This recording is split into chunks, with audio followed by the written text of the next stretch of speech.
একটি গুরুত্বপূর্ণ ভিডিওতে সকলকে স্বাগত জানাই। প্রাইমারি টেট 2014 এবং এই 14-র উপর ভিত্তি করে বিভিন্ন দফায় নিয়োগ হয়েছে, আপনারা জানেন। সেটা 2016 recruitment process, 2020 recruitment process, 2022 recruitment প্রসেসও কিন্তু কিছু ছিল টেট 2014 থেকে। তো বিভিন্ন সময় বিভিন্ন রকম মামলা হয়েছে, আপনারা জানেন, এবং সেটা টেট 2014 সংক্রান্ত মামলা হোক বা বিভিন্ন নিয়োগের জন্য যে প্যানেল, সেই প্যানেল সংক্রান্ত মামলাই হোক। তো সেই খবর আমরা এত বছর ধরে দিয়ে এসেছি। তো এই মুহূর্তে আপনারা জানেন যে 26,000 প্রায় যে চাকরি বাতিল হয়েছে, এবং সেটা পুরো প্যানেলটাই বাতিল হয়ে গেছে এসএসসির। এবং তারপরে বিভিন্ন জায়গাতে আপনারা দেখবেন যে প্রাইমারি নিয়ে অনেকেই কথা বলছেন যে প্রাইমারি, তাহলে এবার প্রাইমারির পালা, এরকম ধরনের ব্যাপার। কিন্তু বুঝতে হবে যে দুটো ব্যাপার আলাদা। প্রাইমারি এবং এসএসসির কেস দুটো আলাদা কেন, সেটা নিয়ে আমরা অন্য ভিডিওতে আলোচনা করবো। একটু হিন্ট দিয়ে রাখলাম, যদি এই সংক্রান্ত ভিডিও চান কমেন্ট করুন। এবং এই ভিডিওতে আমরা যেটা আলোচনা করবো যে টেট 2014 সংক্রান্ত একটি গুরুত্বপূর্ণ ডকুমেন্ট, যেটা যারা টেট 2014 থেকে চাকরি করছেন তাদের কাছে রাখা উচিত। কেন রাখা উচিত? কারণ যে কোনো সময় দরকার হতে পারে। এবং তার সাথে টেট 2014 পাস সার্টিফিকেট অনেকেই পাননি আর কি, মানে ইন সার্ভিস টিচারদের কথা বলছি। তারা বিভিন্ন সময় বিভিন্ন ভিডিওতে কমেন্ট করছেন এবং আমাদেরকেও বিভিন্ন সোশ্যাল মিডিয়া পেজে মেসেজ করছেন। তো তাদের উদ্দেশ্যে একটা কথাই বলবো যে যেহেতু নিড নট টু অ্যাপ্লাই ছিল সেই টাইমে, মানে এক্ষেত্রে এটা আপনার হয়তো দোষ নয়, এবং অনেকেই সেটাকে উপেক্ষা করে অ্যাপ্লাই করেছিল, সেই সংখ্যাটা কিন্তু বেশি, তাই তারা পেয়ে গেছে। এটা নিয়ে এখন চিন্তিত হওয়ার কিছু নেই। তো আমরা মেন টপিকে ফিরে যাই, সেটা হচ্ছে গুরুত্বপূর্ণ ডকুমেন্ট টেট 2014, অর্থাৎ টেট 2014 ওএমআর সংক্রান্ত ব্যাপার। ওএমআর সংক্রান্ত ব্যাপার মানে এক্ষেত্রে অরিজিনাল ওএমআর খুঁজে বার করার জন্য বিভিন্ন ধরনের মামলা হচ্ছে, যে অরিজিনাল ওএমআর কোথায় টেটের, এবং তার সাথে যে প্রশ্নভুল মামলা, সেই নম্বর কী করে দেওয়া হলো যদি ওএমআর অরিজিনাল কপি নাই থাকে, ডিজিটাইজ কপির মান্যতা আছে কি না নেই, এই ব্যাপারগুলো নিয়ে অনেক প্রশ্ন উঠছে। আমরা বিভিন্ন সময় বিভিন্ন ভিডিও শেয়ার করেছি। তো এই ভিডিওতে আমরা যে ব্যাপারটা শেয়ার করব, যেটা অলরেডি আমাদের সোশ্যাল মিডিয়া পেজে কিছু বছর আগেই দিয়ে দিয়েছিলাম, এবং তারপরে গতকালও আবার আপনাদের রিমাইন্ড করার জন্য দিয়েছিলাম আমাদের ফেসবুক পেজে এবং তার সাথে বিভিন্ন জায়গাতে। তো টেট 2014 একটি গুরুত্বপূর্ণ ডকুমেন্ট আপনারা একদম স্ক্রিনে দেখতে পাচ্ছেন। 14/9/2016 তারিখে একটি নোটিশ পাবলিশ করা হয় West Bengal board of primary এডুকেশনের তরফ থেকে। মেমো নাম্বার শো করছে, এখানে দেখতে পাচ্ছেন। নোটিশটাতে কি বলা আছে আগে দেখে নিই। The result of TET 2014 has been published on 14/9/2016, অর্থাৎ টেট 2014 যে রেজাল্ট সেটা পাবলিশ হয়েছে 14/9/2016 in terms of the resolution of the board dated 17/11/2015, অর্থাৎ 17/11/2015 যে বোর্ডের রেজুলেশন হয়েছে সেই অনুসারে all concern are hereby notified that RTI applications in regard to the marks obtained and supply of photocopy of OMR or digitized data sheet regarding TET 2014 will be received for a period of 30 working days from the date of the publication of the result, that is on and from 15/9/2016 থেকে 9/11/2016। তো এখানে যে পিরিয়ডটা লেখা আছে 30 days এবং যে ডেটটা লেখা আছে দেখতে পাচ্ছেন। তো এই টাইম ফ্রেমের মধ্যে যদি অ্যাপ্লাই কেউ করেছিল সেই টাইমে, তখন তাদেরকে ওএমআর বা ডিজিটাইজ ডেটা সাপ্লাই করা হবে আরটিআই, অর্থাৎ আরটিআই রিপ্লাই পাবেন এই সমস্ত ডকুমেন্টগুলো যদি কেউ চেয়ে থাকে তখন। তার মানে এখানে একটা গুরুত্বপূর্ণ ওয়ার্ড লক্ষ্য করছেন, রেজলিউশন। তো বিভিন্ন সময় বিভিন্ন রকম মামলাতে উঠেছে যে প্রপার রেজলিউশন ছাড়াই ওএমআর ডিস্ট্রয় করা হয়েছে বা বিভিন্ন ধরনের ব্যাপার। তো এখানে রেজলিউশন ব্যাপারটা উল্লেখ করা আছে।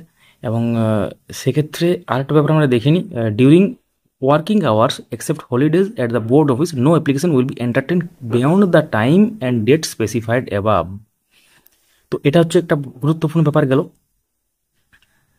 একটা গুরুত্বপূর্ণ ডকুমেন্ট এটা, অর্থাৎ টেট 2014 সংক্রান্ত ব্যাপার। এবং বোর্ড যে বলেছে যে এই নির্দিষ্ট টাইমের মধ্যে যদি অ্যাপ্লাই করা হয় তাহলে কিন্তু পাওয়া যাবে। যদিও এখানে ডেটটা যেটা মেনশন করা আছে 15/9/2016 থেকে 9/11/2016, এটা কিন্তু 30 ডেজ থেকেও বেশি হচ্ছে।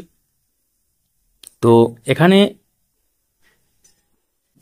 এটা এই কারণেই গুরুত্বপূর্ণ, কারণ অরিজিনাল ওএমআর এখানে লেখা আছে দেখতে পাচ্ছেন, ফটোকপি অফ ওএমআর মানে যেটা হচ্ছে স্ক্যান কপি বলতে পারেন, মানে যেটার জন্য এত, মানে এটা যদি এই নির্দিষ্ট টাইম ফ্রেমের মধ্যে কেউ আরটিআই করতো তাহলে কিন্তু সে পেত। এবং পরবর্তী ক্ষেত্রেও আমরা দেখেছি বিভিন্ন সময় যে এক দুটো হয়তো স্ক্যান কপি দেওয়া হয়েছে, সেটা আমাদের কাছে সত্যতা নেই, সেটার মানে প্রমাণ নেই আমাদের কাছে যে ওটা অরিজিনালি ছিল বা ফেক নিউজ ছিল, যাই হোক।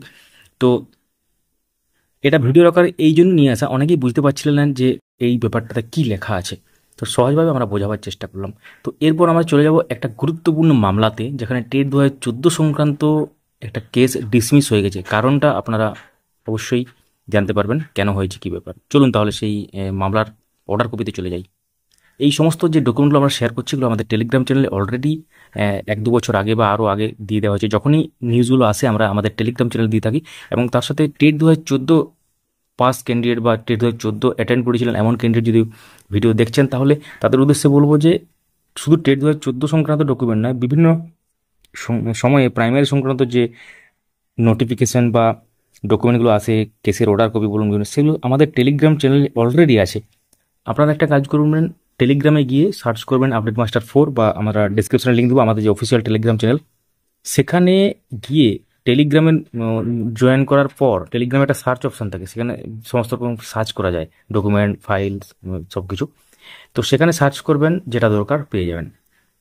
খুব ইজি এবং সিম্পল আপনাদের একটা পদ্ধতি বললাম। এবার চলে যাক অর্ডার কপি। একটি মামলার অর্ডার কপি আপনাদেরকে দেখাবো। মামলাটা হচ্ছে Dipankar Ghosh and others versus the state of West Bengal others. পিটিশনের পক্ষের mister Pritam Majumdar, for the স্টেটের পক্ষে কারা মিস্টার সুব্রপ্রকাশ লাহিড়ী, মিস্টার অভিজিৎ সরকার, এবং WBBর পক্ষ থেকে মিস্টার রাতুল বিশ্বাস, মিস্টার কৌশিক চৌধুরী। তো মামলাটা খুবই গুরুত্বপূর্ণ কেন? কারণ টেট 2014 সংক্রান্ত একটা ওএমআর সিট চেয়ে এই মামলাটা করা হয়। The petitioner six the TET OMR sheet in the year 2014।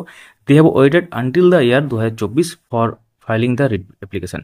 তো 2024 পর্যন্ত তারা ওয়েট করেছে। টেট 2014 সংক্রান্ত তারা ওএমআর সিট চায়, টেটের ওএমআর সিট চায় অ্যাকচুয়ালি, সেই নিয়ে মামলা।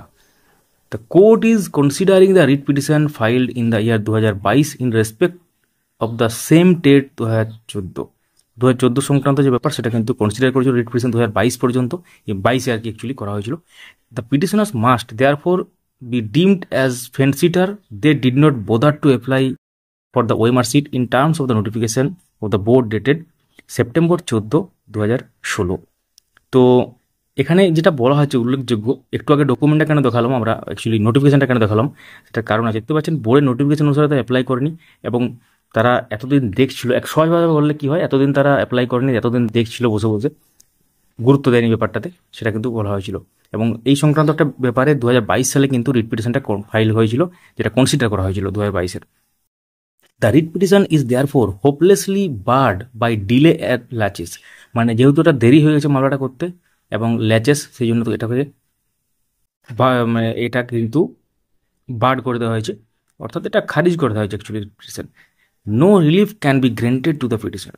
তো পিটিশনার পক্ষে কোনো রকম এটা তার পক্ষে কিছু গেল না, অর্থাৎ পিটিশনার মামলাটি করলো টেট 2014 ওএমআর চেয়ে, কিন্তু কোর্টের পক্ষ থেকে যেটা বলা হলো যে তারা ডিলে করেছে এটা করতে, ডিসমিস করে দেওয়া হয়েছে তার মামলাটা, সেই জন্য।